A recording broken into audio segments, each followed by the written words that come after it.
Mapagpalang araw po sa atin mga kapatid. So for today's video po, gusto ko pong i-share sa inyo ang mga microphone po na aking pong naipundar sa aking pong pagbablog. Pero bago po tayo magsimula, intro po muna tayo para mukha pong professional. Welcome to my blog, Subscribe me. Brother Mart. So meron po akong 5 microphone na ginagamit po sa aking pong pagbablog. Meron po akong 3 condenser microphone, isang wireless microphone at isang mini microphone. Mag-start po muna tayo sa aking kauna-unahang condenser microphone. So ang condenser microphone po na aking pong kauna-unahang nabili ay ito pong ginagamit ko na BM800 condenser microphone. So ito po yung kauna-unahang kong microphone. So nabili ko po ito ng 2019. So anong taon na po ngayon? 2023. So 4 na taon na po siya sa akin. At thanks God ako kasi hanggang ngayon nagagamit pa rin natin siya sa ating pagbablog. So ang pangalawa po nating microphone na nabili ay ito pong mini microphone. So nabili ko po ito ng 2020. So sa ngayon po hindi ko na po siya ginagamit dahil po nasira po yung kanyang clip. Ginagamit ko na lang po siya minsan kapag gusto ko po siyang gamitin.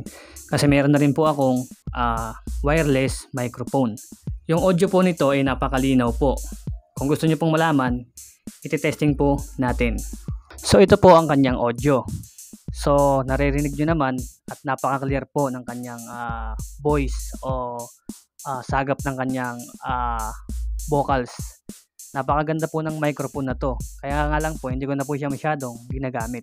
So ito po ang ating sunod na microphone, UA87 condenser microphone. So nabili ko po tong microphone na to is 2022. Kung sa pagkakaalala ko po January po yun nabili ko to. Ito po yung pangatlo kong microphone. So dahil yung ginagamit kong microphone is BM800 lang, naisipan kong mag-upgrade ng mas magandang microphone. So ito na yun, UA87 condenser microphone. So mas maganda siya kaysa sa BM800 kasi ito mabigat at medyo pricey lang ng konti sa BM800. So kung gusto natin mag-upgrade sa ating mga gamit sa ating pag-vlog, kailangan po natin talagang pag-ipunan at pagtiyagaan hanggang sa mabili po natin yan. Testing po natin ito kung gaano po ka-quality yung kanyang audio. So ito po yung audio ng ating UA87 condenser microphone. So kung tayo po ay naghahanap po ng budget mail na condenser microphone, ito po yung i-recommend ko sa inyo dahil medyo mura lang po itong microphone na ito. Ang problema nga lang po, kailangan po talaga nito ng 48 volts o phantom power.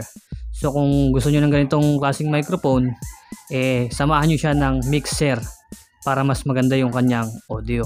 At ang pang-apat po ng microphone na aking pong naipundar sa aking pong pagbablog, ito po yung pinaka kumbaga sa pinaka talagang goal o pinaka pinangarap kong microphone sa aking pong buhay. Kasi para sa akin isang isang pangarap na naabot ko. So dati kasi nung nagsimula pa lang ako mag-vlog, talagang gustong-gusto ko tong microphone na to. Ang kaso nga lang dahil sa medyo pricey siya, hindi ko siya nabili agad. Kaya ang ginawa ko, pinag-ipunan ko siya ng napakatagal. At yun, sa awa ng Diyos nakuha ko siya. Sabi nga sa kanta, makukuha rin kita. Kung gusto natin yung isang bagay, pag-ipunan natin at talagang pag-isikapan natin na mapasatin yun. So ito na ang aking pinaka pangarap na microphone.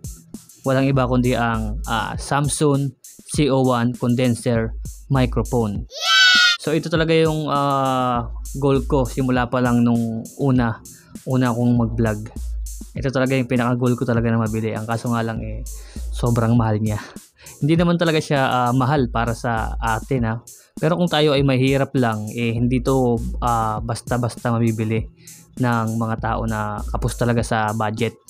Pero kung mayaman ka, basic lang sa'yo ito bilhin. Pero para sa akin napakamahal nito kasi hindi naman ako mayaman. So itong condenser microphone na ito, Samsung Z01, nabili ko to is 2022. So bago matapos yung taon, bago mag 2023 nabili ko na to. Siguro mga November or December, hindi ko na maalala Pero nung nabili ko to alam nyo na yun, yung sobrang saya mo, sobrang sarap sa pakiramdam kasi yung matagal mo nang inaasam-asam nakuha mo. So i-testing natin siya kung ano yung pinagkaiba ng quality niya sa U87 condenser microphone tsaka sa Samsung Z01 condenser microphone. So ito yung audio test ng Samsung Z01 condenser microphone. So para sa akin, yung audio niya hindi ganun kalakas, pero yung quality niya talagang buong-buo yung boses mo.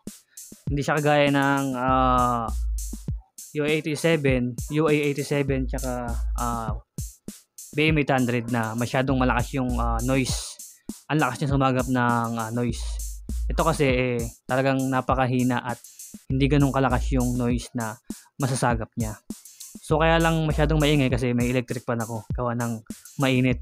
So ito na po yung pinakalas natin na microphone. Ito po ay isang wireless microphone. Ito po siya. So ang brand po nito ay Rehayes wireless microphone. So i-testing natin siya kung ano nga ba yung difference ng wireless microphone sa condenser microphone. So yung condenser microphone para sa akin talagang quality kaysa sa wireless microphone. So ito mumurahin lang naman to. Hindi naman siya ganun ka-pricey. So ito po yung audio test ng ating wireless microphone. So ito pong wireless microphone ginagamit po ito pang travel sa mga labas para po mas quality po yung ating audio. Kagaya po ng mga pag-vlog sa labas, sa kung saan-saan, at pwede rin sa ganitong klaseng pag-vlog. Ang kagandahan po kasi talaga ng may wireless microphone ka, mas clear po yung boses mo kahit po nasa malayo ka. Kagaya nito, di ba? So ito lang po ang aking content na ginawa sa araw na ito.